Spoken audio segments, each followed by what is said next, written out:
Hello and welcome back to Beyond the Boulevard. I'm your host, Burney, and today I get to interview successful Belmont alum and Nashville natives, the founders of Chechi's Chai. Welcome! We're so glad to be here. We love to sing song. In traditional Belmont fashion, can you guys give me a name, major, hometown? Absolutely. So my name is Joanna Finny. My majors were business system analytics and management. I graduated in December of 2024. My name is Joanna Finny. I did not actually go to Belmont. I went to MTSU, but I graduated with my industrial and organizational psychology degree. We grew up in Franklin, Tennessee. Franklin, Tennessee, so right down the road. Yeah. What made you guys decide you wanted to stay in like the Nashville area as opposed to kind of, going somewhere else? I don't know that we really wanted to stay here. We made so many random plans and made so many claims to like go to Texas and like she wanted to go to New York. But all I can say is God had other plans. So Yeah, it's a big debate, like staying in state and out of state. But for us, Belmont has such a good rep all over the Middle Tennessee area and beyond. And so when I was growing up in Franklin, I feel like we knew so many cool people that went to Belmont. And I was always like, oh my gosh, I bet that school's so cool. If they're that cool, I'm sure the school's lit. So there was a lot of that kind of, again, that knowledge of Belmont and Nashville just being a really cool city to stick around in. And yeah, I'm really glad I stayed because it's been really awesome to plant roots in the city. Yeah, that's so cool. So tell me more about your guys' majors, because I don't think you can necessarily major in making chai, but it's not necessarily majoring in making chai. So tell me why you chose what you ended up doing. Yeah, I think our majors are a telltale sign of how we didn't think this is where we would be. Business system analytics is like the IT, the systems, like kind of integrating business systems into like IT solutions. And then first double major was finance. So I kind of was like down for whatever, but I knew I wanted to end up in the business field. So dropped finance because I realized I was not a dollars girly. But when I added management, I really liked working with people, and that kind of helped form that soft skill in a way that I didn't realize I wanted to do. But definitely the combination of those two majors have just prepared me in an incredible way for whatever is to come, not just the business, but even just real life handling solutions in just like making life work. Has been cool to see those majors come to life. Yeah, I definitely did not go into college thinking that I was going to do one thing. I played with the idea of becoming an occupational therapist. Ooh. Went to my Anatomy 2 class, did not like it.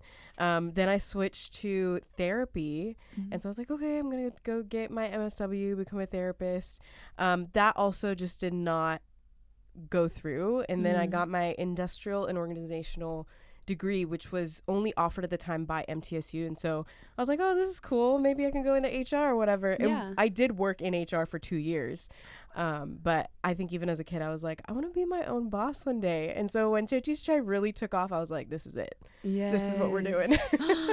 Okay, so let's go ahead and hop right into that. What kind of inspired both of y'all to go into kind of an entrepreneurial adventure? At home, our parents are incredible. They're a big support system to us, and also just inspiration-wise. I mean, they are the root of all of it. They are tent makers. So they started a church in Franklin, Tennessee when we grew up. And that's a part of our story that I feel like informs so much of our current state, because we grew up in like a pastoral-ish, they weren't pastors, but they, again, were starting and building this thing. And we were a big part of that growing up. And so we had this kind of tendency at home of like hustle culture, like doing what we needed to get done to support the community and serve them in a really unique way. So that kind of is a funny way to like intro the entrepreneurial spirit into our lives. But for me in business school, whenever I was going through it, I was ready for my 9-to-5 corporate job. My second semester of sophomore year, I was in my required Foundations of Entrepreneurship class. And that is where I was in class with Dr. Austin Brown, and he's amazing. He was giving us an opportunity to see the emotions behind business and the like feelings of, being accomplished and finding success in different ways than just metrics and numbers and computers. Like it goes way beyond just the hard skills. But the idea started with Chechi, which that's what I call Joanna, my older sister, and that's what it means in our language, Malayalam. Older sister means Chechi, and so that's a big part of the story is growing up. That's what I called her in the house. It's just part of our tradition and our culture. That has a lot to do with like the family, the roots. But if you want to talk about the chai. Yeah, my dad's mom lived with us for, like 8 years, and she was visiting us even before that. But it was just routine for her, right? Like we always say this, where chai is a flavor in the West, but it's a culture in the East. So she had a rhythm of morning, noon, night. Like she was drinking a cup of chai. And so when we would come back from school, she would always be like, do you want to eat? Do you want to drink something? Like, what do you want? And so she was already making chai. And so I was like, all right, like I'll take chai. And so when she passed away in 2018, it just felt like there was such like a heaviness in our house, because I was like, oh my gosh, like she is a patriarch of our family. And so it was just like that aspect of faith and that aspect of culture. There was like a void a little bit. And so COVID came around and I was like, all right, we've got to learn how to make this chai. Like we've got to figure this out. And so then I was on a mission. So then whenever people would visit us, my mom would be like, all right, Joanna's making chai, because in Indian households, typically it's not coffee. It's usually chai that people are going to choose to drink together. And so finally figured out a recipe that worked for me. And when we would have friends over, they'd be like, would you consider making this a business? And so as a joke, I started printing out little stickers from Staples that said Chechi's Chai on it. And then that's when the spring of the next year was when she pitched it here at Belmont. Yes. Okay. Tell me about that. Tell me about the pitching process. Why did you decide to kind of get into that here? Yeah. So that all started in Dr. Brown's class. He was so persistent on us being very hands-on with our school projects. So that's what you do in that class. You start from scratch. You build out a business plan from pitching it in the class, and then the class chooses like 3 ideas to pursue for the entire semester. So Chechi's Chai was chosen as one of those ideas. I had to be invested because it was my idea, so I had to kind of lead our group in kind of educating them and showing them, and it just was so profound how quickly people were like catching on and how quickly they wanted to know more. Like it felt like it was like wildfire. Everyone was like, I want to know more about chai. And then I brought samples in and everyone was like, what? We've never tried anything like this before. And then Dr. Brown told me about the pitch competition. So basically here at Belmont, we have a Thomas F. Cone Center for Entrepreneurship,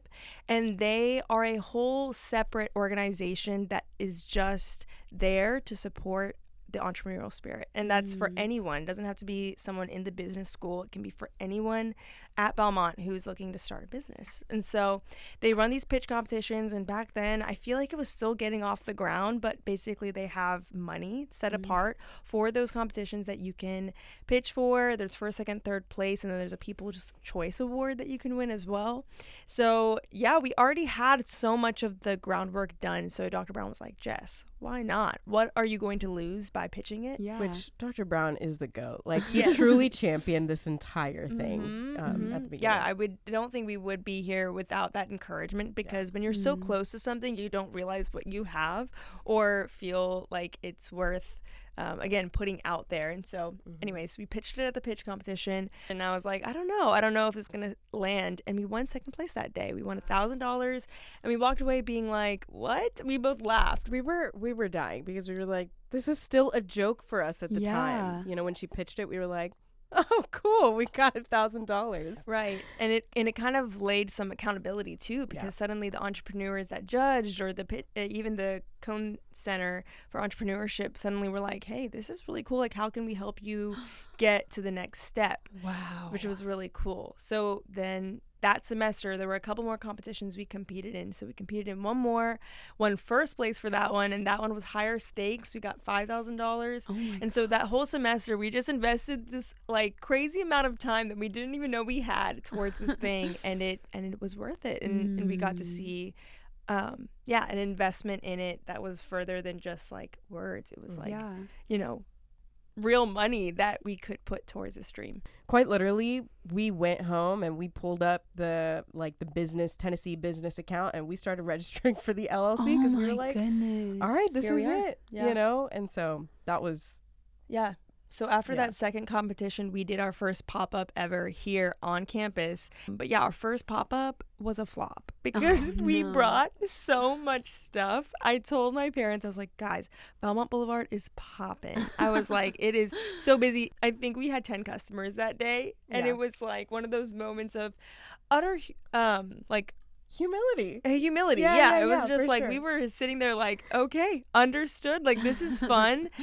And also we get to learn every single time what works, what doesn't, and knowing that it's never going to be perfect. But it was a start. And now, a whole 2.5 years later, we're doing all the things like similarly pop-ups, events, and now we also are in a few coffee shops around Nashville. So cool. One of them being Bongo right across the street from Belmont. And so, again, so many full circle moments that we just never expected, but are so, so grateful for. Now, what else are you guys doing now to kind of like elevate your business, like go to the next level?